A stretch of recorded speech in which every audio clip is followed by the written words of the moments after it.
నేను వచ్చి love marriage చేసుకున్నాను. నేను ఆ రోజు నైట్ అది వచ్చేసా. నేను ₹1 డబ్బులు కూడా తీసుకోలేదు. ఎట్రా అబ్బా ఊరిదాకా వచ్చేసాను కదా, మళ్ళీ వెనక్కి వెళ్ళిపోదామా అని అంత భయం. బస్సులో పోతుంటే నాకు డబ్బులు లేదు. అందరూ ఉండి ఏంది నువ్వు ఒంటరిగా వెళ్తున్నావు అని. అంతా అబ్బాయిలే, మీకు తెలుసు కదా నైట్ పూట అంటే అందరూ అబ్బాయిలే. నాకు భయం వేస్తుంది.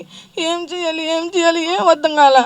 నేను చిన్నప్పటి నుంచి క్రిస్టియన్ కాబట్టి మా మమ్మీ, నేను ప్రేయర్ చేస్తాను కానీ అంత ఇదిగా ఏం లేదు, దేవుడిని అడగతా అంతే తప్పితే. ఆ రోజు అంటనే బస్ స్టాండ్లో మోకాలు వేసుకొని ప్రేయర్ చేస్తాను.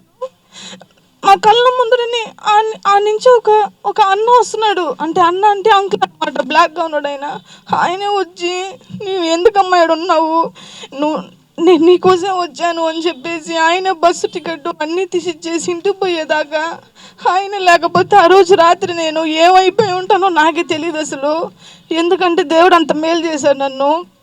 ఆయనే తీసుకుపోయి నన్ను బస్సు టికెట్ తీసిచ్చి ఇంటి దాకా వదిలేసి నేను ఫోన్ చేసి అన్న థ్యాంక్స్ అన్న, అప్పుడు నాకు దేవుడే నాకు పంపించాడు. ఇది ఒకటే కాదు, ఇప్పటికి ఈ క్షణంలో నాకు ఇది బాధ దేవుడా అని చెప్పేసి నేను మోకాలు వేస్తే నాకు ఆ క్షణంలో నాకు ఇస్తాడు దేవుడు. దేవుడు మహిమ అంత పెద్ద మహిమ అన్నమాట. ఇదే నా సాక్ష్యం చెప్తాను అంతే.